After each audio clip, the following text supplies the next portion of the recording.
Good evening, everyone. Thank you, councillors. Thank you. Let's make a start. Good evening, everyone. I'm Mayor Patrick Hall. Welcome to this evening's agenda briefing. We're at the City of Canning. It's 6 p.m. on Tuesday, the 16th of July, and I'd like to commence by officially declaring the meeting open and acknowledging the Whadjuk people, the traditional custodians of the land. We also pay our respects to their elders, both past and present.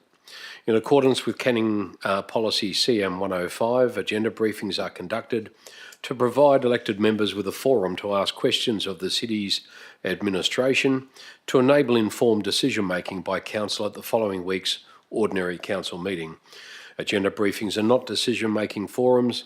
Questions may be asked and answered, but no debate or discussion is permitted, and questions must specifically relate to an item on tonight's agenda.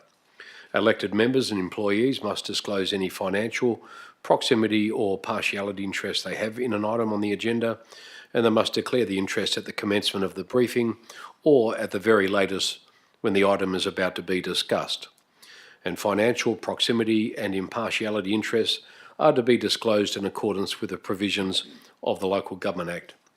Elected members disclosing either a financial or proximity interest must not participate in that part of the briefing relating to their interest and must leave the meeting for the duration of the item. Agenda briefings are open to the public. This briefing is being live streamed to the public via the City's YouTube channel. And lastly, please ensure all mobile phones are turned off for the duration of the meeting. Councillor Tuchek, people are wondering why we look like Wham with George Michael. We're not. Everybody's got a big flash of white on tonight. Why are we all dressed in white at tonight's meeting? Thank you, Mr Mayor. The reason for the white is White Ribbon Australia, which is brings an awareness to domestic violence towards men and women, and your donation just goes about educating the community about domestic violence. So thank you. Fabulous. Thank you very much, councillors, and also to staff for participating and wearing a flash of white tonight. Thank you very much, and thank you again, Councillor Tuchek, for the wonderful initiative. At attendance at item 2, I'm pleased to see that all councillors are here tonight. Thank you, council. Apologies, there are of course none. Approved leave of absence. There are no approved leaves of absence for tonight's meeting. Disclosures of interest at item 3. I'll hand over to CEO Michael Littleton. Thank you, Mr Mayor. I have received no declarations of either partiality or financial interest for tonight's meeting. Thank you. That being the case, we'll move to item 4, which is question time for the public. Responses to previous questions taken on notice will be noted in the ordinary council agenda for next Tuesday evening. Question time for the public will set aside 15 minutes in accordance with policy. I'll open question time now. It's 3 minutes past 6 p.m. Did I have a question? Murray, did you want to ask a question? Yeah, do you want to step forward? Just introduce yourself to the meeting for the sake of the recording. It's on. My name's Murray Rudderstock at Shelley, Riverton Drive, Shelley. Question's reasonably simple. It's the Shelley Playground is progressing well. The Shelley Playground is also part of the Shelley Beach Master Plan, and given the lead time on tree development and planting of trees, etc., I was just wondering when are the trees going to start getting planted for that master plan? Director, can I ask you to, Acting Director, can I ask you to respond to that? Do we know when the trees are going in, or that part of the development? I'll allow the question, Murray, as you heard in the preamble. It's not in relation to an item on the agenda tonight, right. So you've actually breached our standing orders, but I'm going to allow it, Murray, on this occasion. Through you, Mr Mayor. Thanks for your question, Murray. It's my understanding that we're still in the development phase of really understanding where majority of the rest of the replanting will go. The works have started, but I'm happy to take it a little bit more off the agenda tonight and give you a little bit more detail at a later stage. Yeah, that'll be appreciated. Still struggling with the shot hole borers here as a council too, Murray, by the way. So, we're making gains and losing mature trees. It's a real shame, but we're doing our very best. There'll be more information in relation to that. You've obviously seen the planning around the Shelley Beach Park. When that actually occurs, we've got a very small window of opportunity to plant those trees during their planting season. I'm not sure whether we're going to make it, but we'll certainly get back to you with some detail on that. the very next day after your meeting, I went to the Woodside shareholders meeting, AGM, and gave them a question on shot old borer as well. You'd be pleased to know. Oh, good on you. Well, we need to raise awareness. Thank you. Any further questions before we close public question time? Thank you very much. We shall close public question time now. It's just 5 minutes past 6 p.m. We move to deputations. There are none. Items brought forward to the public. We will not bring that item forward. I've explained that we'll only be here, I think, for a very short period of time tonight. Reports of committee meetings at item 6. There are none. The first report is from a report from Mr. Michael Littleton's Directorate, the Chief Executive Officer. It's OC 006 of 24, committee meeting fees for independent committee members. The officer's recommendation is on screen. Councillors, are there any? Oh, thanks. Thank you. I think we can. Sorry. We did have deputation to present. I'm not sure if I've got that in my running sheet here.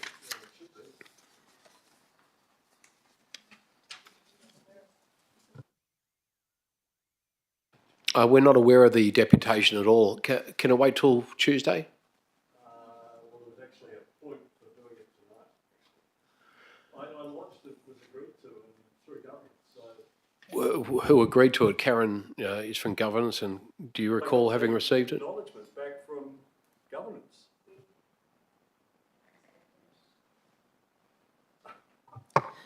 Mr. Johnson, we received your query in regards to wanting the NOM brought forward this evening. Our officers contacted you or attempted to contact you to explain that, because as there were only 3 items on the agenda, that the meeting wouldn't be going very long. But in that, we weren't aware of you requesting a deputation as well, because your question just read that you were wanting to bring forward the NOM tonight.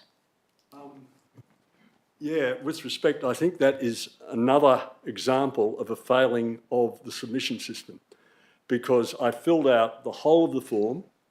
I indicated, ticking and the only point at which that question was raised was in the other comments field. And the only reason you got that question was because I submitted the whole form, and that question was simply a part of indicating that I wished to make a deputation.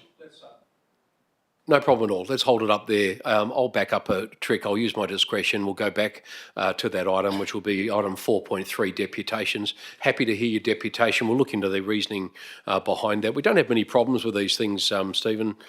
Generally, the communications are pretty good. We haven't missed too many deputations. I wouldn't have thought so. I had checked actually with Karen, because previously I'd put some information through and come back with questions. Are you speaking? I said I'd put it on the form. So it wasn't an officer thing, it was a systems issue that it wasn't capturing all of the information, and this is a clear example. We'll definitely have a look at it. We have the manager of governance here, so who's doing the deputation? Is it you? Righto, okay. You're fired up now, aren't you? Oh, totally. Very, very. I'm a bit worried about letting you loose on the council. All right, Stephen, pleasure to have you along tonight. Mr. Johnson, would you please just, for the sake of the record, just tell the council who you are, and then please, you have up to 10 minutes to complete your deputation. Thank you. Thanks very much, Mr. Mayor, and thank you for your indulgence, but it was certainly submitted. My name's Stephen Johnston, Delphi Court, Rossmoyne, and I'm speaking in support of the motion 00724, reimbursement for environmental groups of insurance premiums, on behalf of the 3 community land care organisations referred to in that motion. Just a bit of background, because obviously this has been put forward by councillor. We haven't got all the usual helpful detail of the administration briefing, so that's why I'm speaking tonight, to give you a bit of that. And the underlying issue that this motion addresses affects community land care groups across Perth's 30 municipalities, because the city's public liability and volunteer personal accident insurance policies only cover groups working on council-managed land that are not incorporated, if they fulfil certain accountability requirements. And the reason for this is that the unincorporated group's volunteers are regarded by the insurers as being under the city's control and actively managed by the cities. Now, that doesn't really accord with reality, and in practice, incorporated community land care groups will generally be expected by the cities to fulfil the same or similar accountability requirements as the unincorporated. But from the insurance company's perspective, incorporated status alone denotes groups as being independent entities whose volunteers cannot therefore be under the control or direct management of the cities and cannot therefore be eligible for the city's insurance cover. As Canning's Environmental Handbook recognises, there are multiple good reasons why it is prudent for community organisations to become incorporated, not least in providing individual members with legal and financial protection, and most pertinently, in enabling the groups to apply for grants and enter into grant contracts. But the price of prudence for the three groups that I speak for tonight has been very high. Thousands of dollars in insurance premiums over the cumulative 90 years that we have been operational, money that could, of course, have been far better spent supporting our work in protecting and restoring three major areas of Canning's conservation estate. The three groups' contributions to the city have been massive. The Friends of Queen's Park Bushland and Creeper, the Canning River Residents Environment Protection Association, both brought the initial impetus and have continued to provide the principal workforce, supplemented by the city's natural areas team, for the protection of the 30 hectares of Queen's Park bushland and the restoration of the 6-kilometre long conservation zone of the Shelley-Rossmoyne foreshore. While the initiative for the remarkable conversion of Bannister Creek from a Watercorp drain to a 4-kilometre long bushland corridor that has been recognised interstate and overseas came from the Bannister Creek Catchment Group in collaboration with the South East Regional Centre for Urban Landcare. To give you a snapshot of the size of our work contribution in just one 12-month period, in 22-23, the three groups' volunteers put in 3,288 hours of on-ground work, supported by a further 1,116 hours of off-site admin work. And that in total equates to 12 months full-time work for nearly 10 people based on a 38-hour week. And on top of that, through their successful grant applications over the years, the groups have brought into Canning hundreds of thousands of dollars of Commonwealth and state government funding for local environment projects.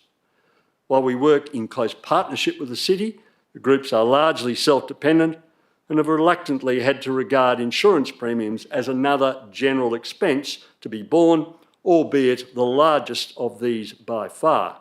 Last financial year, the premiums constituted on average about 65% of our general expenses. And we've managed to find the necessary funds from administrative allocations from grants, from donations, and in Creeper's case, from very small membership fees. But each year it gets harder and harder as the premiums go up. And sometime in the not too distant future, it is quite possible that we will be unable to pay for them. And why should we? Why should community land care organisations comprising Canning ratepayers have to apportion a substantial part of their very limited reserve funds to insurance every year just to enable them to volunteer their time and effort to help fulfil the city's environment objectives? It's really crazy. It's unfair, it's inequitable, as it's an impost only on the incorporated land care groups, and it needs to end. I won't labour the point anymore, but I will preemptively address the concerns that you might have, less than 3 weeks, of course, after passing another tight budget, about the optics of now taking on an additional expense for the benefit of just 3 community groups, albeit a minuscule expense compared with the $1.5 million the city has budgeted for insurance this financial year. Might it set a precedent with other community groups seeking the same benefit?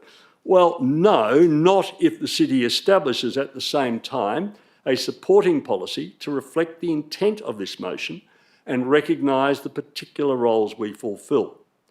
There's nothing new about cities financially supporting community groups. After all, one of the objectives of Canning's current strategic community plan is to build the capacity of groups to respond to identified community need. And at least 5 other cities, Perth, Stirling, Melville, Coburn and Armidale all have various grant schemes or reimbursement arrangements that can cover the cost of insurance premiums for incorporated community land care groups working on their land. As the officer comment for this motion has suggested, it might be prudent to set the policy basis before the funding decision is made. But it would have been preferable if that had been done some time ago, considering that I first raised this whole matter with City staff at Creeper's annual planning meeting in February last year. All that prompted was iteration of what I already knew, that the cover of Canning's insurer, LGIS, only extends to volunteers directly under the control and management of the city who are participating in city-led activities. There were suggestions of further consideration of a way forward, including possibly Creeper signing up to the city's volunteer program through a defined volunteer role, but that would have transferred our volunteer management's responsibilities to the city's environment staff and made Creeper irrelevant. So it was really a non-solution and nothing further happened. So this year, I wrote a submission on behalf of the three groups that was sent to our 6 councillors on March the 18th, and I was advised that it was brought almost immediately to the administration's attention. Yet evidently, during the ensuing 4 months, nothing has been progressed. The only reason it's been brought to a head tonight, of course, is because Councillor Spencer Teo put it on the agenda. So, if Council decides at the OCM next Tuesday that we do need a policy first, okay, but please let's put a deadline on getting that back onto the Council agenda before the end of this year so it doesn't drift off into 2025, leaving us to pay yet another year's insurance premiums. In conclusion, I have from time to time received sincere, heartfelt acknowledgements by local politicians, by councillors, by city staff of the value of the voluntary work we do. And they often conclude by asking, how can we help you? Well, you now have the answer. Please reimburse our insurance premiums to help ensure that we can continue working for the enhancement and protection of Canning's precious natural environment. Thank you very much. Thank you, Mr Johnson. Just in relation to your earlier request to bring that item forward, I denied it on the basis I didn't know you were having a deputation tonight. I thought you were just interested to come along. On the basis that you've just provided Council with a deputation, I see no reason not to bring the matter forward. So at item 5, I will bring that matter forward. Councillors, that's Notice of Motion 007 of 24, the title being Reimbursement to Environmental Groups for Insurance Premiums. We'll now move on to that item, which appears on page 59 of the agenda. And thank you, Governance. It is now on screen. Councillors, any questions in relation to that item? Councillor Kunza. Thank you, through you, Mr Mayor. Has any work been done on a policy position in relation to this matter, given the time that's lapsed? CEO? Oh, CEO Littleton? Thank you for the question. Look, I don't believe that there's been any work done on a policy position, Councillor Kunza. Well, I'd need to go through exactly what involvement our administration has had since the March meeting, and I guess moreover since it was initially brought to our attention in February last year. So I'd need to do a little bit of work on that to understand that that contact. So there's no known reason, there's no reason that you know of why this hasn't progressed from the administration side? Nothing that I can say tonight, no. Any further questions? Yes, Councillor Singh. Thank you, Mr. Mayor. Question for the CEO. Assuming this motion gets passed and there is no policy, if another community group doing great work like these community groups seek city's assistance for financial help, what would be the procedure for them? CEO? There's a range of mechanisms for community groups to engage with the city, but we would need to consider each application on its merits, Councillor Singh. So we would, I think the value of a policy position is that we're creating some clarity and some clear guidelines as to when we would apply a discretion when we would apply a reimbursement, when we would apply, or when we would pay those fees. Yes, Councillor Singh. So follow-up question. So does that mean if somebody seeks help, that decision needs to come back to council and CEO doesn't have the power to say yes or no to that sort of help? Let's say another community group says, I would like my insurance premium to be refunded as well. So does that needs to come back to the council as well for a decision? CEO. I think the value of a policy would be that that would establish clear guidelines to avoid those things coming to council on a regular basis. I would say that there are other avenues that we do have to engage with community groups. Our community groups grant scheme is another mechanism to be able to continue to support community groups. But yeah, look, that's probably the best I can do at this stage. Thank you. Yes, Councillor Singh. Sorry, Mr. Mayor, another question. It's okay. CEO, does these community groups qualify for the community grants? Have they applied for any? Have they got any? CEO. Obviously, they haven't applied and they don't qualify, or they. I mean, Mr. Ellis might be able to assist me there. Mr. Ellis. Thank you. I'll do my best. The grant guidelines which we have available on our website for community groups to request funding does specifically exclude subsidy of operating costs, which is usually for things like insurance. And that's the position that we have at the moment. Thank you. Councillor Page. With coming up with a policy statement, what would be the time frame to have something like that written up and brought to council? Yes, Mustafa. Thank you, Mayor. And through you, the situation would have to be to consider the positions of the type of groups, the criteria around what council would like to support, and all the avenues that there are of availability to be able to get that sort of support. So with the expectation that we'd have a SIP discussion, I would say within the next 60 days, the drafting of the policy shouldn't take too long, but the direction from council we do need before we can actually commence the drafting in earnest. Thank you. Councillor Spencer-Teo, did I see your hand up? No. Councillor Hearn. Through you, Mr. Mayor, I'm asking how many not-for-profit groups do we have in City of Canning and how many of these would be paying their own insurance premiums? It sounds like they're incorporated organisations. Mr. Ellis, do we have any data in relation to how many other incorporated not-for-profit groups we have? Look, the best I could say is look, we'll take that on notice and provide that detail, Councillor Hearn. Thank you. Are there any other solutions other than reimbursement? I was advised by the former Director of Customer and Community that Friends of Queen's Park had been offered a viable solution to their insurance premium challenges. Mr. Ellis, are you in a position to know? CEO? Look, again, we'll take that on notice, Councillor Hearn, and not exactly sure what the previous director has said. We'll follow that through. So one final question. This notice of motion authorises payment in perpetuity. I'm just wondering if there are any limiting factors on the value of the premiums. I mean, are they just like standard or can they actually go sky high and we just are locked into paying those in perpetuity? CEO? Well, the context of the notice of motion is clear. I think the context is that these premiums are fairly small. So in the broader scheme of things, they don't represent a great deal of monetary value to us, but obviously they represent substantial value to the volunteer associations. I think the questions proof the need for a policy position, if I'm honest, but that would be something that we would need to work through. Thank you, Councillor Hearn.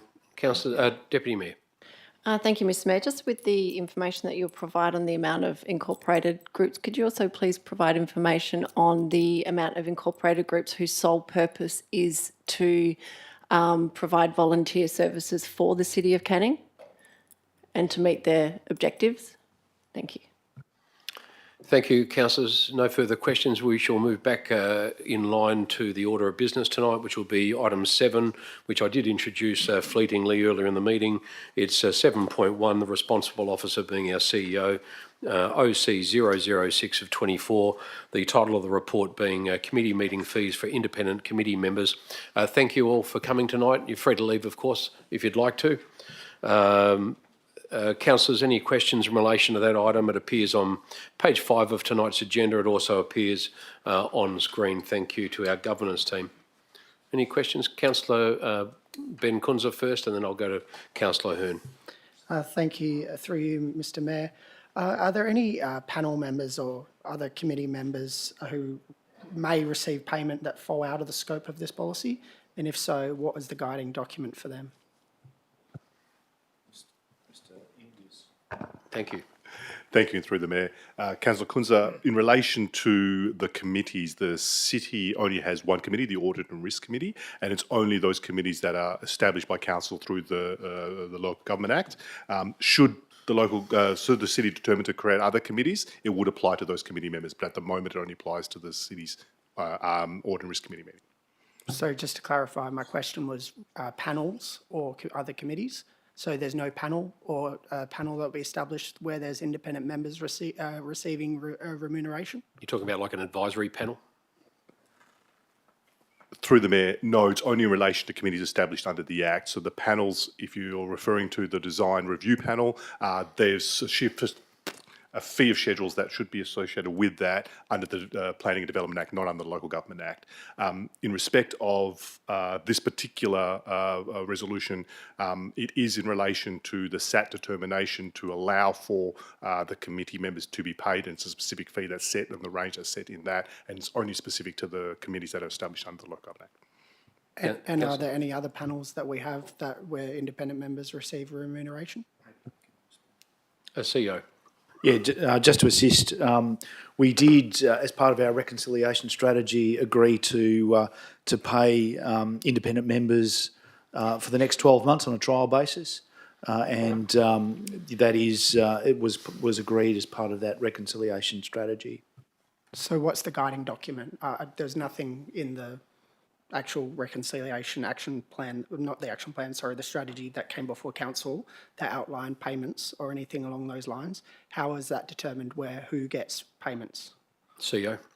No, sorry, my recollection was that it does actually define who will get paid and the meeting frequency. So my recollection was there was 2 meetings that will be held in the next 12 months and the external members that were identified would be paid a meeting fee which was identified in the strategy.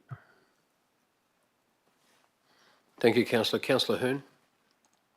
I just wanted to clarify that I've read this correctly. So reading this, the external committee member is not paid, but the elected members and the mayor's attendants, if they're on that committee, they are paid. Is that correct? And it's just the external attendee that is currently unpaid? CEO, Mr Yorders. Thank you, Mayor. I don't believe there's any further payment, but I might just take that anonymous to confirm. I don't believe being on the Audit and Risk Committee has an additional payment for any council committee member. No payment for Audit Risk Committee. I might just be confused about some of these payment listings in here that I'm associating with that committee. The Audit and Risk Committee is moving towards an independent chair model. The independent chair will be paid. There was an item that came to us not long ago about payments to external members of the Audit and Risk Committee. CEO? Yeah, look, just to clarify, the policy change that is articulated is simply to pay the external member of the Audit and Risk Committee, which is the only committee that we have. The councillors that sit on the Audit and Risk Committee, because we have adopted a maximum fee and not a meeting fee basis, that is the reason why our councillors don't receive a subsequent and additional fee for attending an additional meeting. And the Mayor is correct that there is legislative change for Audit and Risk that will introduce an independent chair that will be paid, but just paid the meeting fee that is prescribed here. Although that is the next tranche of local government reforms and is not currently in place. Okay, thank you. I was just a bit unclear when some of these fees applied and where they did not. Thanks.